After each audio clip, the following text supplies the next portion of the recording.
ಎಲ್ಲರಿಗೂ ನಮಸ್ಕಾರ. ನನ್ನ ಹೆಸರು ಜೆ ಸೆಲ್ವರಾಜು. ನಮ್ಮ ಕಂಪನಿ ಹೆಸರು MME ಓರಲು. ನಾವು ವಾಸ ಮಾಡೋದು ಕಮ್ಮನಹಳ್ಳಿ, ಬೆಂಗಳೂರು 33. ಇದು ನಾವೇ ಜೆ ಸೆಲ್ವರಾಜು. ನಾವು ಯೂಟ್ಯೂಬ್ಲಿ 2013ನಲ್ಲಿ ಬಂದಿದ್ದೀವಿ. ಸೋ ಫಾರ್ 46,000 ಸಬ್ಸ್ಕ್ರೈಬರ್ ಆಗಿದ್ದಾರೆ. ನಿಯರ್ 2 crore ವ್ಯೂಸ್ ಟೋಟಲ್ ಆಗಿದೆ. ನಾವು ಎಲ್ಲನೂ ಪಿನ್ ಟು ಪಿನ್ ವಿಡಿಯೋ ಮಾಡಿಬಿಟ್ಟು ಕಳಿಸ್ತಾ ಇದ್ದೀವಿ.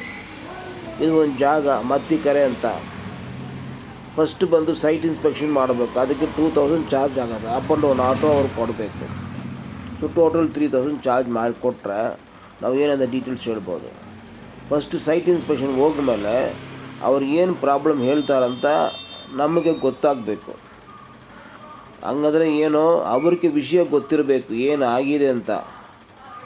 ಡಾಕ್ಟ್ರ್ ಹತ್ರ ಹೋಗಿದ್ರೆ ಏನೇನು ಹೇಳ್ತಿರೋ ಆ ಥರನೇ ಟ್ರೀಟ್ಮೆಂಟ್ ಮಾಡ್ತಾರೆ. ಇವರು ಹೇಳಿರೋ ಪ್ರಕಾರ ಏನು ಹೇಳಿದಾರಂದರೆ, ಬೋರ್ವೆಲ್ಲು 900, ಪೈಪ್ ಏನೋ 700 ಮಾಡಿರ್ಬೋದು ಅಂತ. ನೀರು ಬಂದಿಲ್ಲ, ಲಿಫ್ಟ್ ಮಾಡೋಕ್ಕೆ ಟ್ರೈ ಮಾಡಿದರು. ಆಮೇಲೆ ಪೈಪ್ ಕಟ್ಟಾಯಿತು. ರೀಸನ್ ಏನಿದ್ರೆ ಇದು ಆಗಿದೆ, ಏರ್ ಪಾಸಿಂಗ್ ಆಗಿದೆ ಅಂತ ಹೇಳ್ತಾ ಇದ್ದಾರೆ.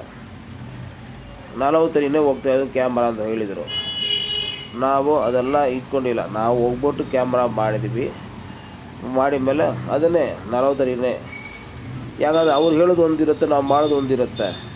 ಅಲ್ಲಿ ಹೋಗ್ಮೇಲೆ ನೋಡಿ ಮೇಲೆ 40 ಫೀಟೇ ಹೋಗ್ತಾಯಿದೆ. ಏನಾಗಿದೆ ಅಂದರೆ, ಇದು ಬಂದು ಇಷ್ಟು ಪೈಪ್ ಅವರು ರಿಮೂವ್ ಮಾಡಿದರು. ಇಷ್ಟು ಪೈಪ್ ಪೀಸಾಗಿ ರಿಮೂವ್ ಮಾಡಿದ್ದಾರೆ. ಈಗ ರಬ್ಬರ್ ಬ್ಯಾಂಡ್ನಲ್ಲಿ ಹೆಂಗೆ ಎಕ್ಸ್ಪೆಂಡ್ ಆಗಿದ್ರೆ ಕಟ್ಟಾಗ್ಬಿಡುತ್ತೋ ಅದೇ ಥರ ಈ ಪೈಪು ಎಕ್ಸ್ಪೆಂಡ್ ಆಗಿ ಕಟ್ಟಾಗಿದೆ. ಅವ್ರು ಫೋರ್ಸ್ ಆಗಿ ಟ್ರೈ ಮಾಡಿಬಿಟ್ಟು ಕಟ್ ಮಾಡಿಬಿಟ್ಟಿದ್ದಾರೆ.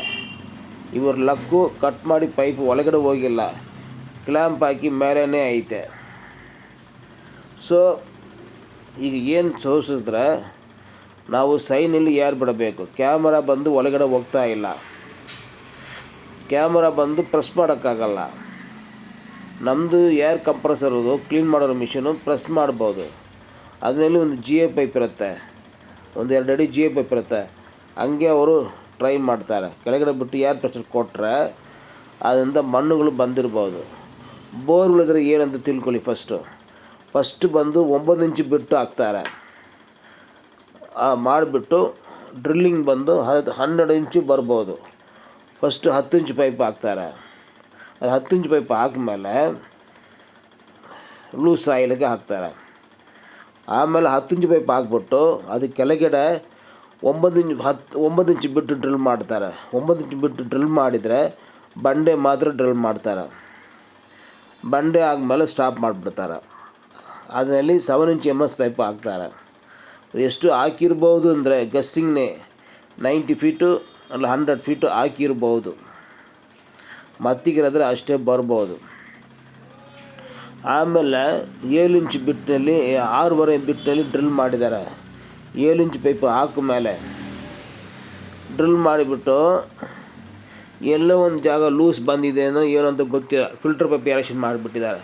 ಫಿಲ್ಟರ್ ಪೈಪ್ ಎಷ್ಟು ಎರೆಕ್ಷನ್ ಮಾಡಿದ್ದಾರೆ? 4.5 ಇಂಚ್ ಪೈಪ್ ಹಾಕಿದ್ದಾರೆ. ಮೋಟ್ರ್ ಡಯ ಎಷ್ಟು? 4 ಇಂಚು. ಗ್ಯಾಪ್ ಎಷ್ಟಿತ್ತೆ? ಅರ್ಧ ಇಂಚು. ಅದು ಅರ್ಧ ಇಂಚಿನಲ್ಲಿ ಮಡ್ಡು ಫಾರ್ಮ್ ಆಗಿಬಿಟ್ಟಿದೆ. ಇದು ಏನಾಗಿದೆ ಅಂದರೆ, ಫಸ್ಟು ಬಂದು 250 ಹೋಗಿದೆ ಅಂತ. ಇದು ಗಸ್ಸಿಂಗ್ನೇ 250ನಲ್ಲಿ ಪೈಪು ಒಡೆದೋಗ್ಬಿಟ್ಟು ಅಲ್ಲಿಂದ ಮಣ್ಣು ಕೆಳಗಡೆ ಹೋಗಿದೆ.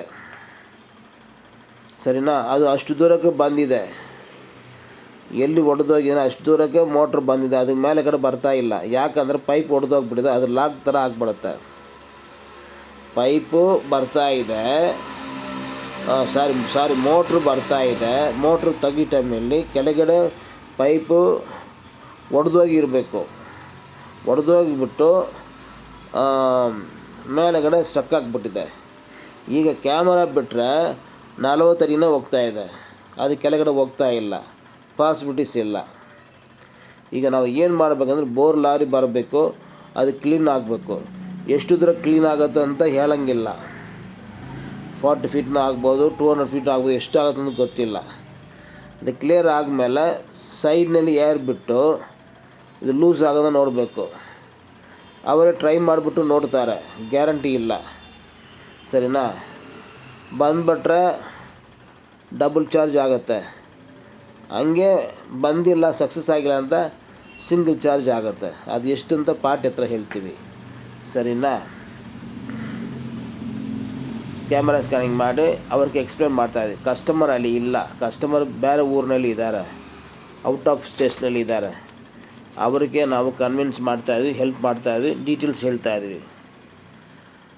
ನಮ್ಮ ಐಡಿಯಾ ಪ್ರಕಾರ ಕ್ಲೀನ್ ಮಾಡಿ ನೋಡಬೇಕು. ಕ್ಲೀನ್ ಮಾಡಿ ನೋಡಿದರೆ ಆಮೇಲೆ ಬಂದು ಜೀಪ್ ಲೂಸ್ ಆಗಿದ್ರೆ ಜೀಪ್ ಅವರು ಬಂದು ಲಿಫ್ಟ್ ಮಾಡಿ ನೋಡ್ತಾರೆ. ಆವಾಗೂ ತೆಗಿ ಟೈಮ್ನಲ್ಲಿ ಎಷ್ಟು ಕಟ್ಟಾಗೋದು ಅಂತ ಗೊತ್ತಿಲ್ಲ. ಈಗ ಕಟ್ಟಾಗಿ ಮಾಡಿದಾರಲ್ಲ, ಇವು ಇನ್ನೂ ಕರೆಕ್ಟಾಗಿ ಹೇಳಿಲ್ಲ. ಅವರು ಲಾಸ್ಟಾಗಿ ಕೆಲಸ ಮಾಡಿದ್ರು ಏನು ಮಾಡಿದ್ದಾರೆ ಅದು ಡೀಟೇಲ್ಸ್ ಹೇಳಬೇಕು. ಯಾವ ಕಾರಣಕ್ಕೆ ಅವರು ಸ್ಟಾಪ್ ಮಾಡಿದ್ದಾರೆ ಅದು ಡೀಟೇಲ್ಸ್ ಹೇಳಬೇಕು. ಯಾಕೆ ಅವರೇ ಕಂಟಿನ್ಯೂ ಮಾಡಿಲ್ಲ ಅದು ಡೀಟೇಲ್ಸ್ ಹೇಳಬೇಕು. ಇದೆಲ್ಲ ಹೇಳಿಲ್ಲ ಅಂದರೆ ನಾವು ಹೇಗೆ ಕೆಲಸ ಮಾಡೋಕ್ಕಾಗತ್ತೆ? ಅದಕ್ಕೆ ಈ ಕಸ್ಟಮರು ಯಾವಾಗಲೂ ಅವ್ರ ಬೋರ್ವೆಲ್ ಪ್ರಾಬ್ಲಮ್ ಏನು ಮಾಡಿದ್ದಾರೆ ಅಂತ ಒಂದು ಫೈಲ್ ಮೇಂಟೈನ್ ಮಾಡಬೇಕು.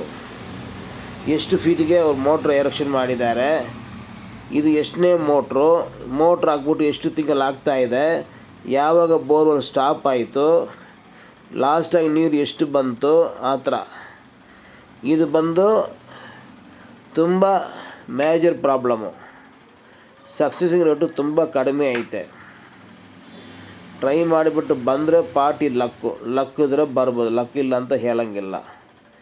ಬೆಟರ್ ಸೊಲ್ಯೂಷನ್ ಹೊಸ ಬೋರ್ ಹೋಗೋದು ಒಳ್ಳೆಯದು. ಹೊಸ ಬೋರ್ ಇದ್ದರೆ ಹೆಂಗಿದ್ರು ಸರಿ, ಬೋರ್ ಮಾತ್ರ 5 ಲಕ್ಷ ರೂಪಾಯಿ ಆಗುತ್ತೆ. ಸರಿನಾ? ಮೋಟ್ರು ಬಂದು 1 ಲಕ್ಷ ಆಗುತ್ತೆ, 6 lakhs ಎಕ್ಸ್ಪೆನ್ಸ್ ಆಗ್ಬೋದು. ಅದೇ ಕ್ಲೀನ್ ಮಾಡೋಕ್ಕೆ ಹೋಗಿದ್ರೆ ನಿಯರ್ಲಿ 1 lakh ಬರ್ಬೋದು ಖರ್ಚು. ಬಂದರೆ ಅದೇ ಬೋರ್ ಯೂಸ್ ಮಾಡ್ಬೋದು, ಗ್ಯಾರಂಟಿ ಇಲ್ಲ. ನಾವು ಟೈಮ್ ಮಾಡಿದರೆ ಈಗ ಡಾಕ್ಟ್ರು ಆಪ್ರೇಷನ್ ತಟ್ಟು ಒಳಗಡೆ ಕರ್ಕೊಂಡು ಹೋಗ್ತಾರೆ,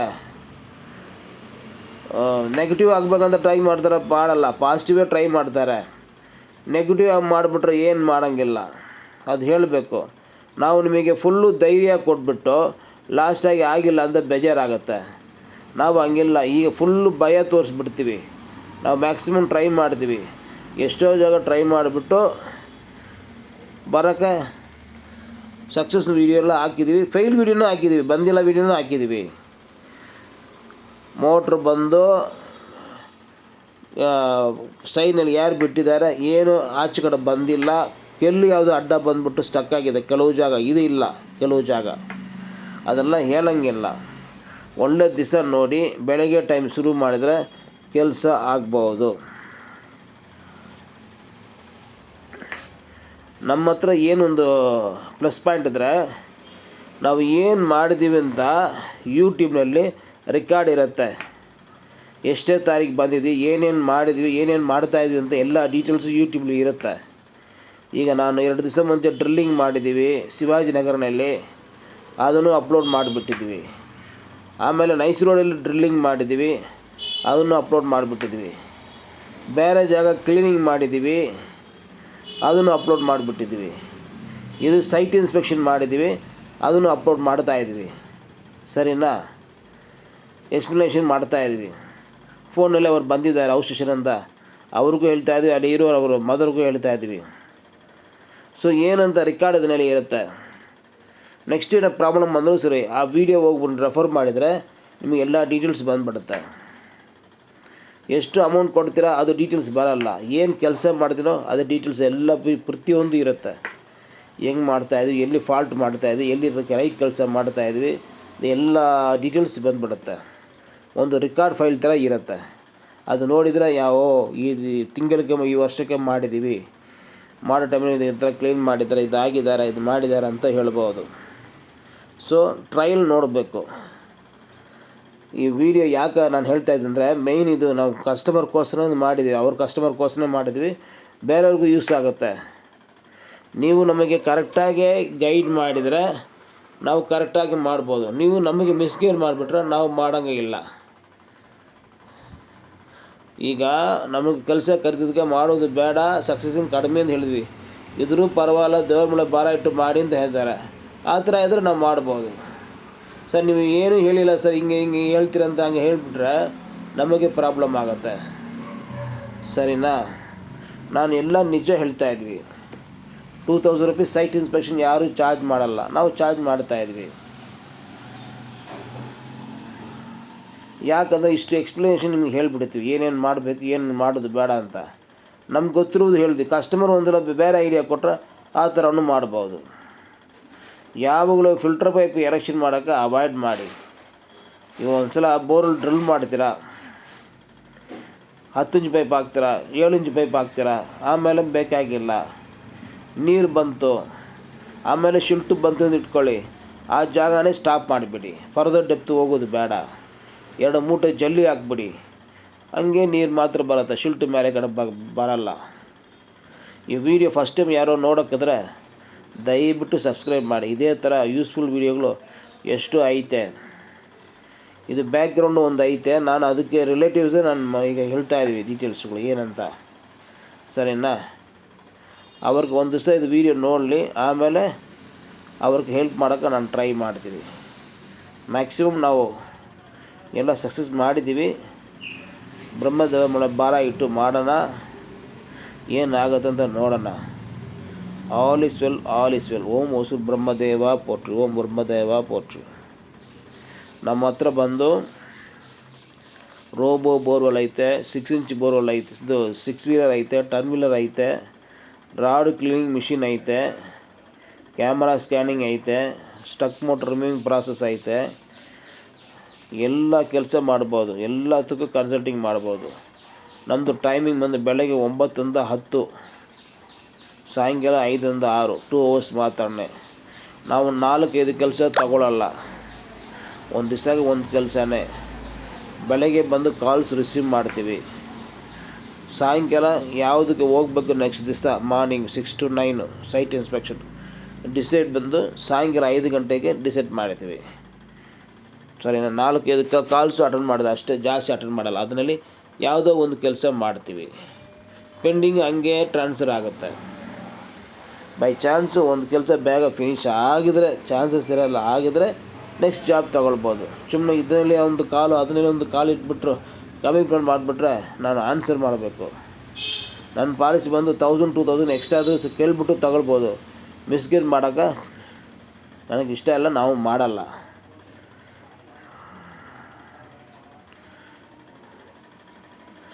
இது பாட்டிக்கு ஹெல்த்தாது சார். நான் சொன்னதெல்லாம் கேளுங்க, பாருங்கள், உங்களுக்கு பிடிக்குதான்னு பாருங்கள்.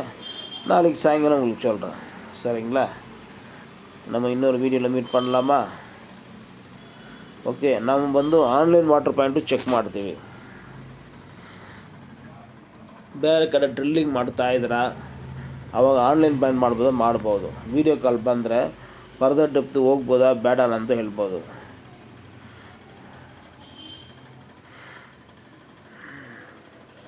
ಓಕೆ ಸರ್, ನಾವು ಇನ್ನೊಂದು ವೀಡಿಯೋನಲ್ಲಿ ಮೀಟ್ ಮಾಡೋಣ. ಹಾಂ, ಓಕೆ.